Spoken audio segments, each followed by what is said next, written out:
Hi, it's Cheryl here from Caribou Country Lifestyle. We live in a Zone 3 region and we're in the interior of British Columbia in Canada. And I just wanted to talk about this, my last week. I ordered a bunch of my seeds and my perennials, plants, that I order through two companies now. I used to only just order with one company. I used to order with Lindenberg, and they are based out of Brandon, Manitoba. So this year is my first year of ordering through T&T, which is based out of Winnipeg, Manitoba. And I decided to go through T&T because I wasn't finding as many of the choices that I was looking for. Specific things that I wanted to get that I couldn't find in Lindenberg, so I decided to try T&T. And both Lindenberg and T&T have a vast array of seeds, plants, perennials, roots, tubers, asparagus crowns. They also have seed potatoes. They have the onion sets.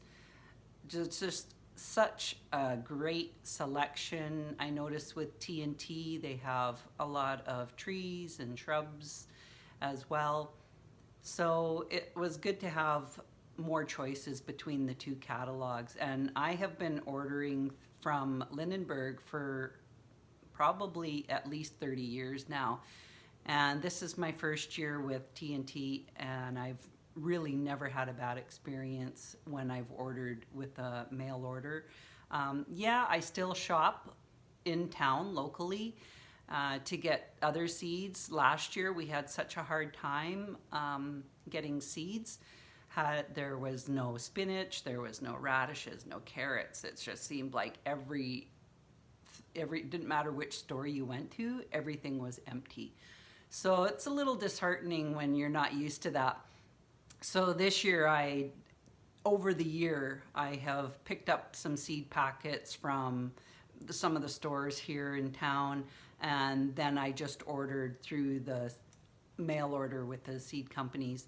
And I put my order in at the end of January, and I received my order last week from both. I still have some seeds that are being back ordered, but that's not a problem. And then as far as plants go, I won't be receiving those until about the middle of May. They'll send them when it's the appropriate time to be planting them. But what I've done is with the seeds that I have gotten, I've split them up into categories as far as I just planted my 12-week seeds. And really all it was geraniums. So I just planted those over the weekend. And then I will go to my 10-week seeds.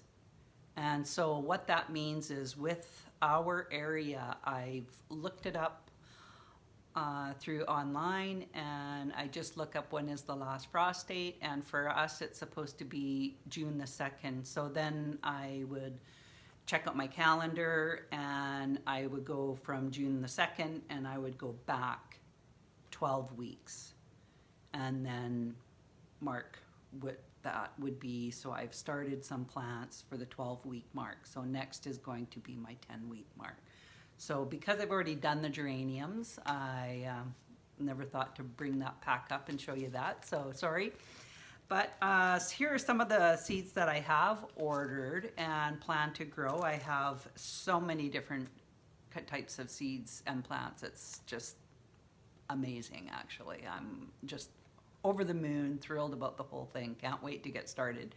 So with Lindenberg, there's a few of their seed packets that don't have pictures on them, which is odd for Lindenberg because usually most of their seed packets. So what I did was I clipped the picture out from the book so that you would have an idea of what that would look like. So I have got some Nico Nicotiana, and that's what it looks like. Now this is a perfume scented flower, and I love scented flowers. So I'm all about anything that has a really nice scent to it. It's very fragrant, deep purple. So I'm excited about starting some of those. I have had Nicotiana before, and I did a lime colored one last year, and it was just stunning, the lime color. So this one's going to be a deep burgundy color. And then I have, this is Nolana, again, no picture, so I clipped that out, and it is a shorter variety of a plant, not scented for that one. Then I got some trailing Lobelia. Now I got it in red, but they didn't have that picture, but it looks just like this one with white eyes in the center. So instead of purple, it will be red with white eyes in the center. And I've never had that variety. Have some Salvia. I've had that before. I really like the Salvia. Doing some Chamomile this year. I picked these up locally in town. Same with the rosemary. I picked that up locally in town as well. Then I moved to the 8-week varieties.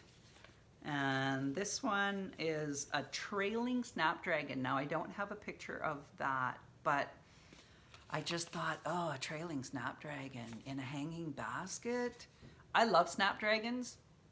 My husband loves Snapdragons, so I thought, well, in a hanging basket, that would be pretty awesome as well. So I also have hollyhocks. I got those locally. My celery I got locally. And then I got some stalks. These are actually, they substituted these. I couldn't get the ones I wanted, so Lindenberg substituted it, and I don't mind that. Calendula, I've never done calendula before, but I want to try that. I want to dry the flowers. I've heard that they have some great properties. If you dry the flowers and then mix them with an oil, make it into a salve, that has a lot of beneficial health. Alyssum, really good in the garden for pest deterrent. I'll be planting those in with my vegetable seeds, I should say. And then I'm going to try these Aunt Molly's ground cherries. Now I've watched a lot about this I watch another YouTube video, Roots and Refuge, and they're based in Arkansas, but she grows these ground cherries and her family absolutely loves them. So I found some and I just had to get them, and I want to plant those as well. I have sweet sunset peppers, sweet heat. I've never tried those, so I'll have to let you know what those are like. I'm not one for anything too hot, so I'm hoping that they'll be not too burning my mouth off. I also have the Satsuma pepper. Now these were ones that I got from T&T. They don't actually have pictures on their seed packets, I've noticed, so I clipped the picture out from the seed magazine and I put that on so you'd have an idea of what it looked like.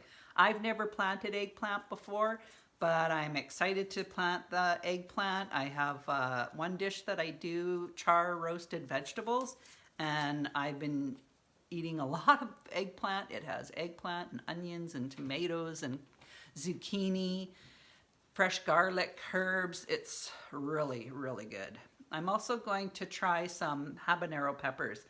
These habanero peppers are supposed to only have a third of the heat to them. So again, I will decide on whether it's too hot or not. So I'm going to try those. I'm also getting some Tabasco peppers. Now I know those are hot, but I want to try to make my own Tabasco sauce. And I have a lot of family that loves Tabasco sauce, and it'd be a great gift to be giving to family at Christmas. And I'm sure they'll appreciate it too. Pableno Peppers. This was one of the reasons I needed to find another company, because I could not find Pableno Peppers through Lindenberg, so I decided to check out T&T. And it says, actually, it says Pableno and Ancho. So the Pableno is when the pepper is the green, and Ancho is once you've dried it, dehydrated it, and then you crush it up and you use it as a seasoning, as a powder. So excited to try that. Got my cabbage. Doing a lot of tomatoes this year and a lot of peppers. So I have the Brandywine Red Heirloom. Want to try those? They're a very big tomato. We'll be needing some staking on that. We are actually going to be doing vertical raised beds. So we have the raised beds, and then we are going to be using vertical panels and setting them up. I'll be doing videos about that. And then we can have tomatoes on them. Here's another one, the natural black cherry, a tumbler tomato. Here's another one from T&T, Oxheart. This is a very meaty tomato, and look at how it's shaped like a heart. Can't wait. I've never done them before. Excited about doing that. I also have an Amish paste, so a Roma tomato.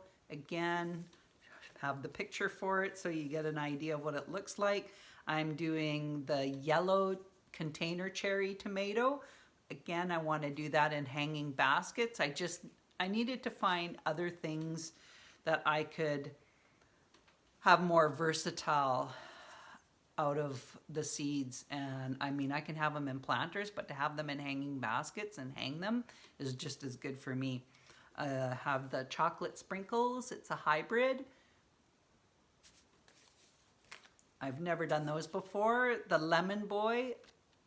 These ones have been back ordered, as why I don't have a pack that goes with it. So they've been back ordered. I have to wait. And they are low in acid.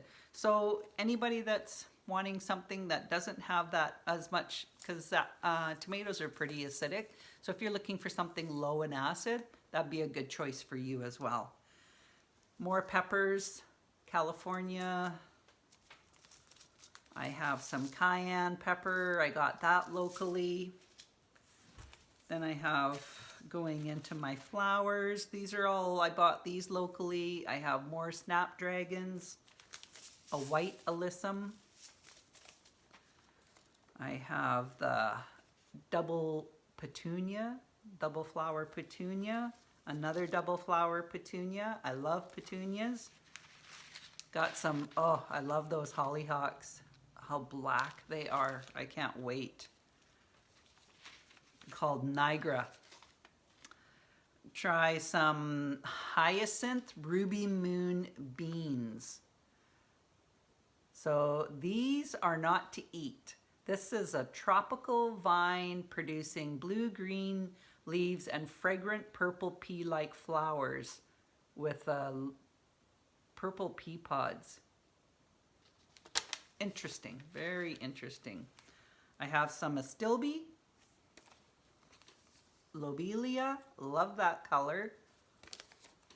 Then I have my mint as well. Now I'm going to be moving to my 6-week plants. Centauria, maybe, but I'm not sure if I'm saying that right. What a beautiful plant. And that is not, it's not a scented plant, but great for cut flowers. I'm excited about that. Portulaca, I've grown a lot of Portulaca. I like the little rose type flowers on them. And then the leaves are like your succulent. It's kind of rubbery and they're small and thin. And it's a pretty cool little plant. Got my summertime crisp lettuce, butter crunch lettuce. Going to do the sweet slice cucumbers. It's more of English style cucumber. Again, vertical. I'll have those on the panels and have them hanging vertically. It's gonna look amazing. Got my broccoli. I'm doing regular cauliflower and cheddar cauliflower. I've done regular cauliflower, but have never done the cheddar cauliflower. Got some early dew melon that again is going to go up on the trellising, and I've purchased plastic netted bags to support the melons, as they can be quite heavy and I don't want them to fall off and break from the vine. So I'll put the melon in it, tie it to the trellis, and have it hanging there so then it won't be stressing on the vine. Got some pickling cucumbers, that'll go on the vine. Got trying some cantaloupe. These have all been our local seeds that I've picked up. Cucumbers again, can't have too many cucumbers. Going to have my butternut squash. Gonna try some watermelon. Oh, I got another cantaloupe, didn't know that. Can never have too much. I already have regular chives, but I want to try some garlic chives as well.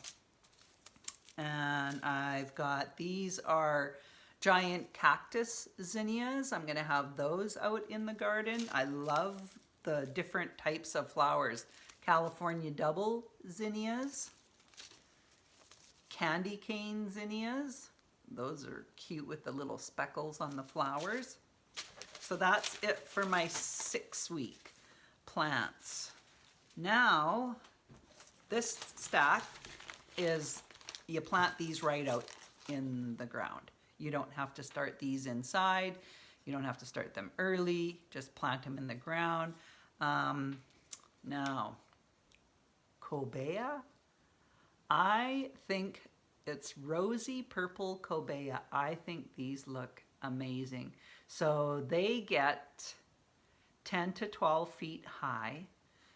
I'm going to be putting those on my trellis and have them growing. A bell-shaped flower. It's not scented, but it definitely, and it doesn't need tying, but it does need something to climb up. So I think that's gonna look amazing on my trellis or on my panels that I'm gonna be having set up.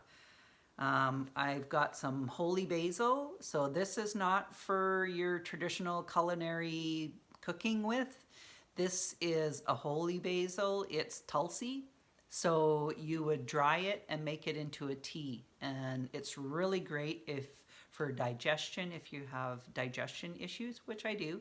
So I definitely want to grow some of that. It smells amazing. So I'll have that in the garden. My nasturtiums, another good pest deterrent to have. Another good flower for pest deterrent is marigolds, and I have quite a few of those too. Gonna do the fern leaf dill. This is interesting, I've never done this before. So dragon tongue beans. Look at the color on those beans. This is good for fresh or dried. And if you're gonna have them for dried, you can have them in soups and stews. So I'm excited. These are a stringless variety. I'm excited to have those. It's a bush bean, so I don't have to stake them. I have Swiss chard. I've never grown Swiss chard, but I did buy some from the farmer's market and I really enjoyed it. I had it cooked up with some eggs, scrambled in with eggs. It was really good. Another butternut squash. I'm going with some solar yellow carrots plus purple haze carrots. These are carrots I've never done before. Your traditional orange carrots. That's all I've ever grown. So we're kicking it up a notch. I have my pumpkin. I always do 2 types of beets. I like the cylinder beets. I like the globe beets. I don't really like one better than the other. I like both. I love beets. I have my white bunching onions. Here I've got 2 zucchinis, my black, green, and my yellow. I like both. I like them for color in a stir fry. Another very versatile vegetable. My spaghetti squash, that'll be on my panels, and again, I'll be using those same bags to keep them with their supported so that they won't be pulling on the vines and breaking them. Got some Toscano kale, never grown kale, never grown rutabagas. It's the, oh, what the heck is it?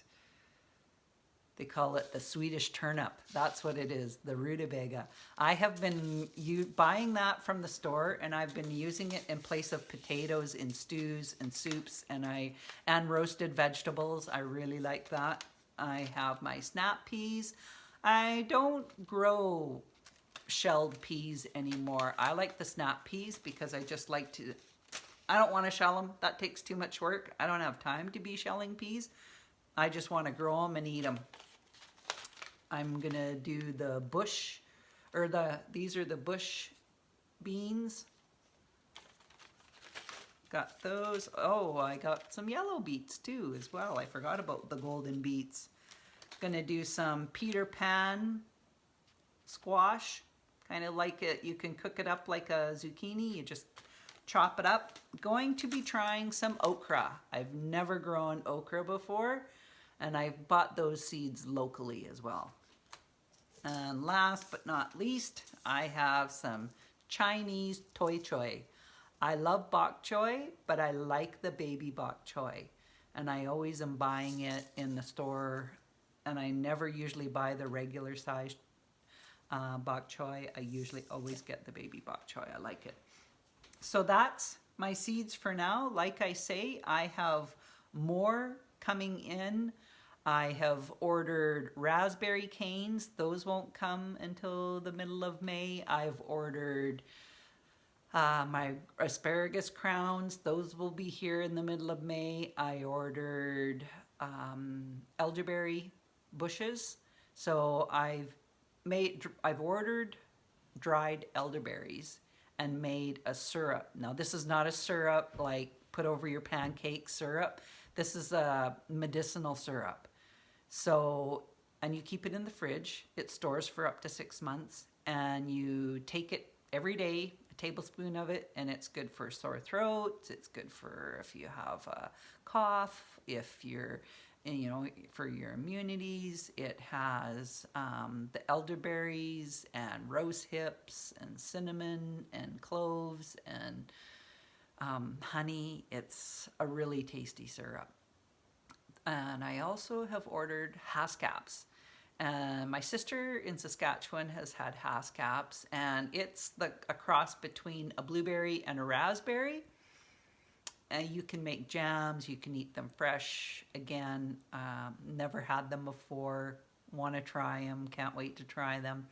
So that's what I have going on. I know at the beginning I was saying about that I'm with Caribou Country lifestyle. So for us, what that means is we live on 1.25 acres, and last year we got chicks for the first time. We've never raised chickens before, so we got half laying hens and half meat birds.